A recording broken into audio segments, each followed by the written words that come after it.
بسم اللہ الرحمن الرحیم الحمد للہ رب العالمین والصلاة والسلام علی سید المرسلین وخاتم النبیین محمد صلی اللہ علیہ وسلم اما بعد اعوذ باللہ من الشیطان الرجیم بسم اللہ الرحمن الرحیم سبحانك لا علم لنا إلا ما علمتنا إنك أنت العليم الحكيم رب اشرح لي صدري ويسر لي أمري واحلل عقدة من لساني يفقهوا قولي السلام علیکم ورحمۃ اللہ وبرکاتہ۔ پہلے تو میں بیان کرتا ہوں کہ جو پچھلے اسباق میں ہم نے پڑھا ہے، اب تک ہم نے یہ پڑھا ہے کہ جو جتنے بھی قرآن پاک کے اندر جتنے بھی الفاظ ہیں، ان تمام الفاظ کو ہم 3 حصوں میں تقسیم کر سکتے ہیں۔ ایک کو ہم کہیں گے اسم، ایک کو کہیں گے فعل، ایک کو کہیں گے حرف۔ اب اس کے بعد ہم نے ان کی ڈیفینیشنز پڑھی کہ اسم کیا ہے، فعل کیا ہے، حرف کیا ہے۔ اس کے بعد ہم نے شروع کیا اسم،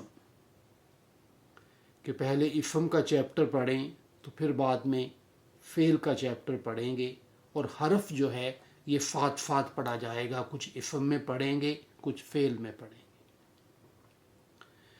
اب بات یہ ہے کہ جو اسم ہے قرآن پاک کی کسی آیت کے اندر بھی یا حدیث میں کہیں بھی یہ استعمال ہوگا تو اسم کو سمجھنے کے لیے اس کے 4 اس کی پراپرٹیز ہیں، یعنی 4 وہ جو صفات ہیں یا پراپرٹیز ہیں، جب تک ان کے بارے میں ہمیں پتہ نہیں ہوگا تو ہم اس کا ہمارے لیے یہ سمجھنا مشکل ہوگا کہ اس اسم کا اس فکرے کے اندر کیا مقام کیا ہے۔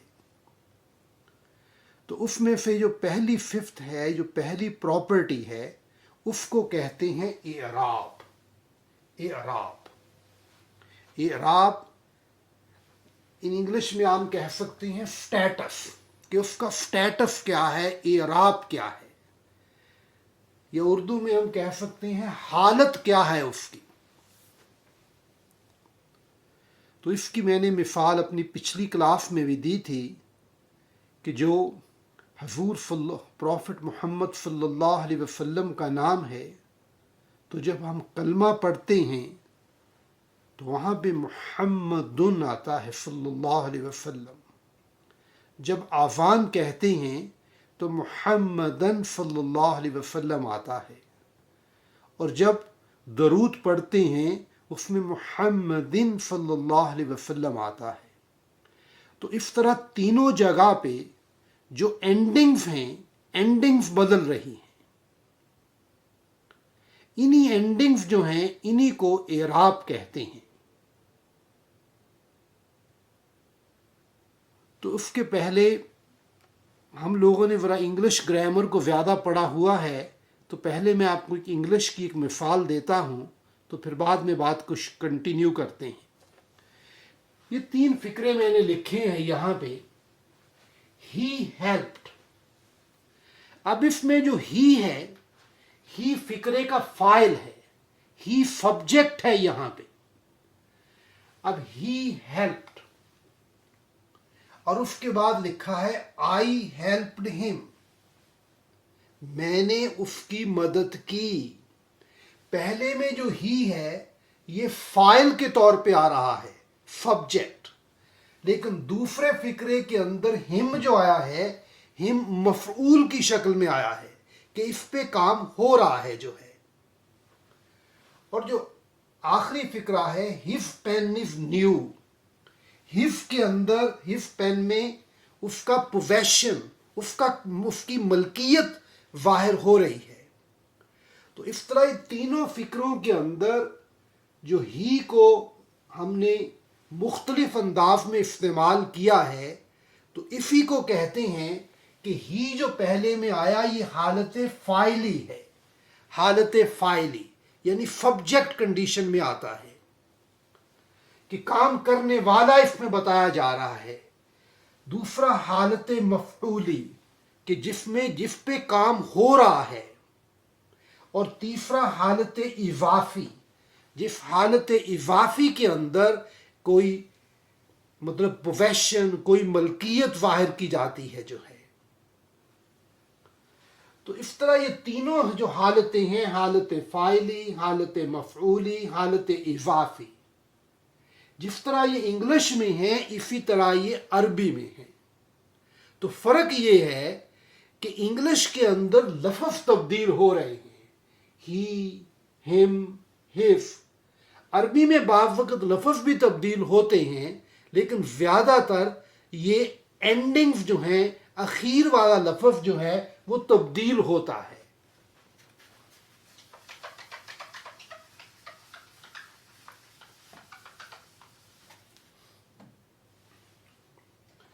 اعراب کی اصل میں دو قسمیں ہیں۔ ایک اعراب کو کہتے ہیں اعراب بالحرکت، کہ اخیر والی حرکت جو ہے لفظ کے وہ تبدیل ہوئی۔ ایک ہے اعراب بالحرف، کہ اخیر کے اندر حرف چینج ہو رہا ہے جو ہے۔ لیکن آج میں جتنی بات کروں گا، آج صرف اعراب بالحرکت کی بات ہوگی کہ حرکت کے ساتھ کیسے تبدیلی آتی ہے۔ تو اسی طرح کی ایک ایگزامپل جو ہے، جو ہم ہر روز محسوس بھی کر رہے ہیں، کہ جیسے جب ہم کلمہ طیبہ پڑھتے ہیں تو کلمہ طیبہ کے اندر جو لا الہ الا اللہ، تو شروع میں ہم جب کہتے ہیں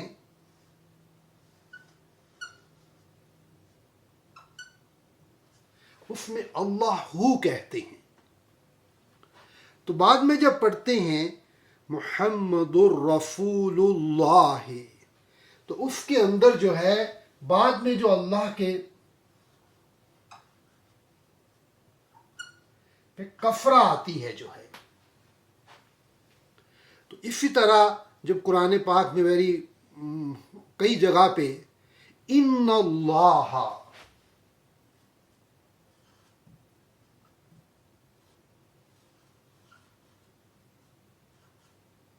ان اللہ علی کل شیء قدیر۔ اب یہ دیکھیں کہ یہاں پہ آیا ضمہ، یہاں پہ آیا فتحہ، یہاں پہ آیا کسرہ، لیکن تینوں جگہ کے اوپر جو ترجمہ ہوگا اس کا ترجمہ میں ہم اللہ ہی کہیں گے، لیکن حالت صرف فاعلی، مفعولی اور اضافی بدل رہی ہے، لیکن لفظ کا جو ترجمہ ہے وہ ہر جگہ اللہ کی ذات کا ہے۔ تو اسی طرح جو پہلے مثال دی تھی محمد صلی اللہ علیہ وسلم کے نام کی بھی، وہ بھی کلمہ کے اندر، اذان کے اندر اور درود کے اندر ترجمہ وہی ہے جو ہے۔ تو اس لیے یہ جو حرکات بدل رہی ہیں ان کو ہم کہتے ہیں اعراب بالحرکت۔ حرکت مینز کہ اخیرلی حرکت تبدیل ہو رہی ہے ادھر پہ جو ہے۔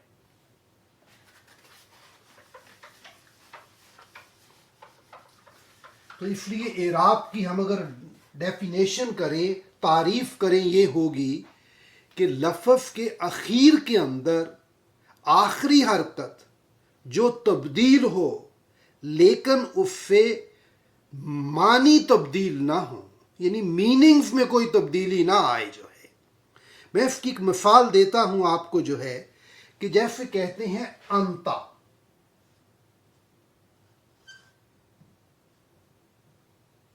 دو لفظ ہیں، ایک ہے انتا، ایک ہے انتی۔ اب دیکھنے میں یہ لگ رہا ہے کہ یہاں پہ بھی آخر والے لفظ کی حرکت پہ فتح ہے اور کسرہ ہے، شاید یہ اعراب ہوگا۔ یہ اعراب کی تبدیلی نہیں ہے یہاں پہ، کیونکہ انتا کا مطلب ہے تم، یہ تم استعمال ہو رہا ہے مذکر کے لیے صرف، انتی صرف استعمال ہو رہا ہے مؤنث کے لیے۔ تو یہ علیحدہ علیحدہ لفظ ہیں، یہ اعراب نہیں ہے، لیکن جو میں نے آپ کو مثال اللہ کی اور محمد صلی اللہ علیہ وسلم کے نام کی دی ہے، وہاں پہ اینڈنگز چینج ہو رہی ہیں لیکن معنی تبدیل نہیں ہو رہے، تو اس کو ہم کہتے ہیں اعراب بالحرکت، اعراب بالحرکت۔ میں اس کی اور وضاحت کرتا ہوں، یہ تھوڑی سی بعض وقت کنفیوژن رہتی ہے۔ یہ لفظ ہے ابراہیم،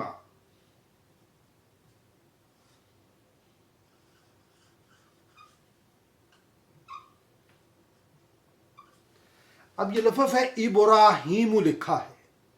اب اس ابراہیمو کے اندر آپ دیکھیں گے کہ یہ کسرہ ہے، یہ فتحہ ہے، یہ کسرہ ہے، ان تمام کو ہم کہتے ہیں حرکات۔ یہ تمام، یہ کسرہ، فتحہ، کسرہ، ان کو کہیں گے حرکات ہیں، یہ حرکات ہیں۔ لیکن جو اخیر والی دمہ ہے، جو اخیر والا حرکت ہے، اس کو کہتے ہیں اعراب۔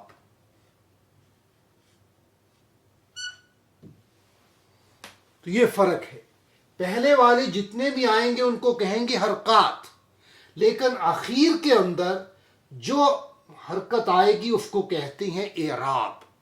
اسی وجہ سے اس کا نام ہے اعراب بالحرکت، کہ بالحرکت کے ذریعے ہم نے یہ تبدیلی پیدا کی ہے اس میں جو ہے۔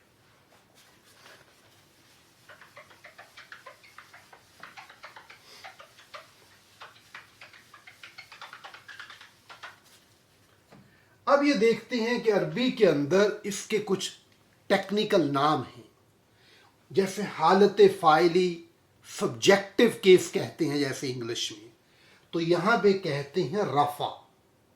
اصل لفظ تو ہے رفعن، لیکن اس پہ جب سٹاپ کرتے ہیں تو رفع پڑھتے ہیں۔ نصب، نصب ہے اور جر ہے، یہ تین نام ہم نے یاد کرنے ہیں، رفع، نصب، جر، رفع، نصب، جر جو ہے۔ یہ ایک بہت اہم قاعدہ ہے، اگر انشاءاللہ ہم اس قاعدے کو سمجھ لیں گے تو ہمیں قرآن پڑھنے کے اندر بہت آسانی ہوگی۔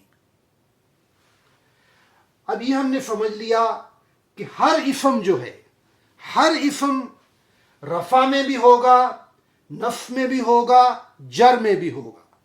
کوئی اسم قرآن پاک کے اندر تین حالتوں سے اور حالت اس کی کوئی نہیں ہے، ہر اسم یا رفع میں ہے، یا نصب میں ہے، یا جر میں ہے۔ اب یہ ہے کہ جو اسم ہیں، اسم میں سے بھی تھوڑی سی ان کے اندر کچھ ڈویژن ہے۔ اس ڈویژن میں سے جو 85% اسم ہیں، یعنی میجورٹی آف دا اسم، جو 85 اسم ہیں، ان کو ہم کہتے ہیں معرب۔ معرب منفرف اسما، مورب منفرف اسما اصل میں وہ قسم کے اسم ہیں جو فلیکسیبل ہیں۔ فلیکسیبل مینز کہ ان تینوں حالتوں کے اندر ان کی حالت بدل جاتی ہے، اس کو ہم کہتے ہیں، معرب کو ہم کہتے ہیں فلیکسیبل، کہ یہ فلیکسیبل ہیں، یہ چینج ہوتے رہتے ہیں۔ اور چینج کس طرح ہوتے ہیں؟ رفع، نصب اور جر میں، تینوں میں یہ تبدیل ہوتے ہیں۔ اس کو ان کو کہتے ہیں فلیکسیبل یا معرب منفرف اسما۔ ان کی تعداد 85% کے قریب ہے۔ اس کی جیسے میں نے ایگزامپل لکھی ہے مسلمن۔ اب مسلمن کے اخیر میں آپ دیکھیں گے کہ تنوین آئی ہے اور تنوین میں دو دمہ ہیں یہاں پہ، اب جو ہے مسلمن۔ اب جر میں جب لکھتے ہیں، جر میں مسلمن لکھتے ہیں، مسلمن میں دو کسرہ نیچے آ گئی ہیں اس میں جو ہے۔ لیکن جب نصب کے اندر ہم لکھتے ہیں مسلمن، تو مسلمن کی وجہ سے یہ الف کا اضافہ ہوتا ہے، یہ الف کا جو اضافہ ہے یہ ایک رول ہے کہ جب ہم اس کے اندر دو فتحہ لگائیں گے فتحہ کے ساتھ لکھنے کے اندر تو اس میں یہ الف کا اضافہ ہوتا ہے. جیسے آپ دیکھیں کہ جب ہم اذان کے الفاظ آپ اذان کی کتاب کھول کے دیکھیں وہاں پہ جو محمدن لکھا ہوا ہے محمد صلی اللہ علیہ وسلم کے بعد الف کا ایک اضافہ ہوتا ہے. تو اس کی وجہ گرامر کے حساب سے یہی ہے کہ نصب کے اندر جب الف کا اضافہ ہوتا ہے تو اس کے اندر ہم یہ الف اضافہ کرتے ہیں لکھنے میں آتا ہے. تو یہ لوگ آپ انگلش اردو کے اندر بھی اسی طرح ہم کر رہے ہیں لیکن بعض وقت دھیان نہیں دیتے. جیسے اردو کے اندر ہم لکھتے ہیں تقریباً. اب تقریباً جب لکھتے ہیں اس پر دو فتحہ دو زبریں لگا کے الف کا اضافہ کر دیتے ہیں تقریباً. اور اسی طرح مثلاً لکھتے ہیں اردو میں مثلاً. مثلاً کے اوپر بھی ہم الف کا اضافہ کرتے ہیں اور دو زبریں بھی لگاتے ہیں. تو اس لیے اس قانون کے اندر تو ہم اردو کے اندر ہم بڑے شناسہ ہیں اس میں تو جو ہے اندازن لکھ دیتے ہیں اندازن. تو اس طرح یہ چیزیں جو ہیں اندازن کے اندر بھی بعد میں الف آتا ہے جو ہے لکھا جاتا ہے جو ہے.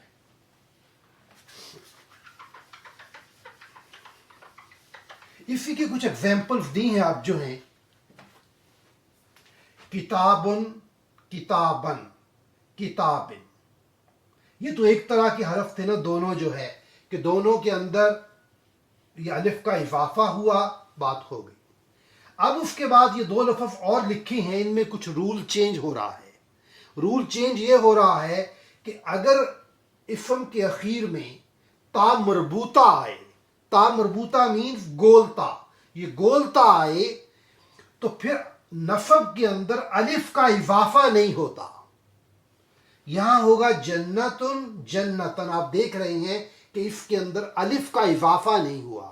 ادر جنتن آیتن آیتن الف کا اضافہ نہیں ہوا آیتن. یہی رول بتایا گیا ہے یہاں پر کہ اگر گول تا اور تا مربوطہ آئے گی اخیر میں اس کے اندر نصب میں الف کا اضافہ نہیں ہوگا. اس کے بعد ایک تھوڑا سا رول آتا ہے حمزہ کا جو ہے.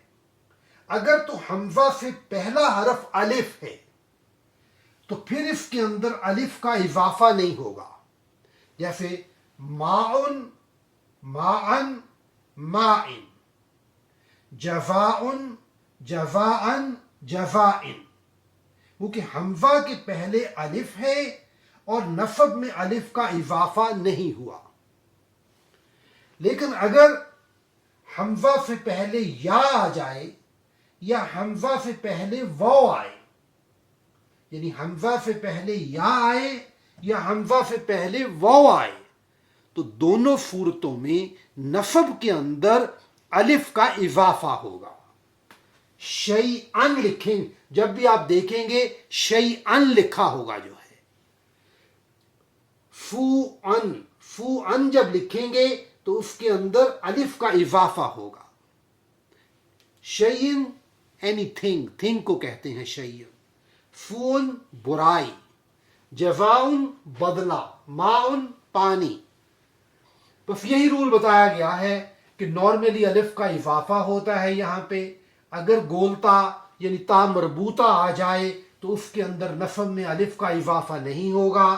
اگر حمزہ سے پہلے الف آئے گا تو اس نصب میں ماءن رہے گا جزاءن رہے گا. لیکن اگر حمزہ سے پہلے یا آ جائے یا حمزہ سے پہلے واو آئے تو پھر شیئن بنے گا فوئن بنے گا. یہ تو ہوئے معرب منصرف اسما جن کو ہم کہتے ہیں فلیکسیبل. اس کے بعد جو دوسری جو 13% ہیں یہ 13% جو ہیں ان کو ہم کہتے ہیں معرب غیر منصرف اسما. ان کو ہم کہتے ہیں پارٹلی فلیکسیبل. کہ یہ فلیکسیبل تو ہیں لیکن پارٹلی ہیں. تو پارٹلی تو ہیں کہ ان میں 2 حالتیں نظر آتی ہیں 3 حالتیں ہمیں نظر نہیں آتی. اور دوسری ان کی سب سے بڑی پہچان یہ ہے کہ جو غیر منفرف اسما ہیں ان پر تنوین نہیں آتی، تو نو تنوین. جیسے مفلمن آیا تھا نا، وہاں پہ تنوین آئی تھی اخیر میں، ان کے اوپر ان کے اخیر میں تنوین نہیں آئے گی. جیسے یہ لفظ قرآن پاک میں آپ نے جگہ جگہ پڑھا ہے ابراہیم. اب ابراہیم کے اوپر تنوین نہیں آئے گی کبھی جو ہے. رفع کے اندر ابراہیم، نصب میں ابراہیم، جر میں ابراہیم، یعنی نصب اور جر حالت میں یہ ایک ہی ہوں گے. ابراہیم ابراہیم ابراہیم. اسی طرح مریم مریم مریم. مکہ، یہ میرے سے غلطی ہو گئی تھی، میں نے جو پچھلی ویڈیو ہے اس میں مکہ کہہ دیا تھا، لیکن اصل میں یہ لفظ یہ آپ ٹھیک دیکھ لیں مکہ ہوتا ہے. اس میں یہ مور غیر منفرف میں آتا ہے، اس پہ تنوین نہیں آتی. تو مکہ مکہ مکہ. تو جی یاد کرنے والی بات یہ ہے کہ ان میں جو غیر منفرف اسما ہیں کہ ان کے اخیر میں تنوین نہیں آئے گی، نہ تنوین آئے گی اور نہ تین حالتیں بنیں گی، دو حالتیں ان کی ہوتی ہیں. تو اس کے بعد جو تیسری قسم ہے اس کو کہتے ہیں مبنی اسما. مبنی اسما صرف 2% کے برابر ہیں. تو ان کو ہم کہہ سکتے ہیں نان فلیکسیبل، کہ ان کے اندر یہ نان فلیکسیبل ہیں، کہ ان کے اندر تبدیلی آتی کوئی نہیں. یہ چاہے رفع میں ہو، چاہے نصب میں ہو، چاہے جر میں ہو. جیسے موفا موفا موفا ہی لکھتے ہیں. خدن خدن خدن. حاذا حاذا حاذا. تو اس طرح ہم نے جو اعراب بالحرکت ہے، یہ 3 مختلف قسم کے جو اسما ہیں ان میں یہ دیکھا ہے. اس کے بعد ایک مثال دیتا ہوں. جیسے ہم نے یہ کہا کہ زید نے حامد کی مدد کی. اب یہاں پہ زید جو ہے، زید فاعل آ رہا ہے. زید نے حامد کی مدد کی. اب یہ دیکھیں عربی میں جب ٹرانسلیشن ہم نے کی نفر زیدن، اب زید یہاں پہ فاعل ہے تو فاعلی حالت رفع ہے، تو آپ دیکھیں گے یہ زیدن بن گیا. اب ادھر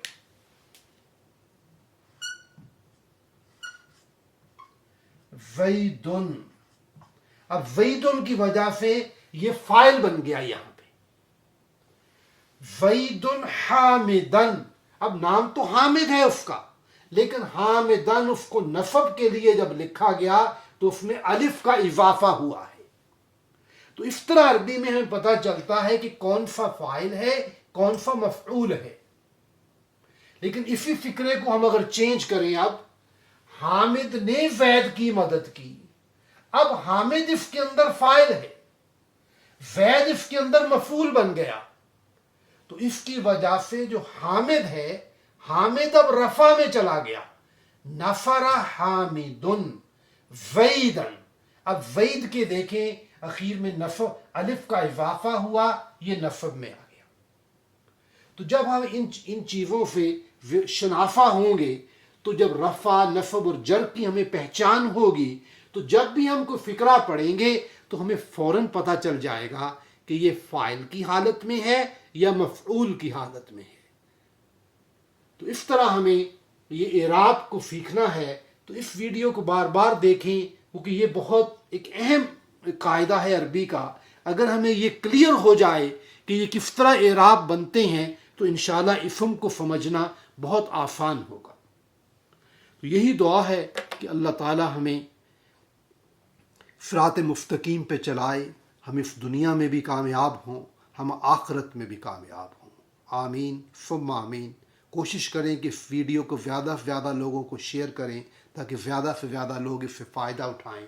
سبحانک اللہم و بحمدک اشہد ان لا الہ الا انت استغفرک و اتوب الیک.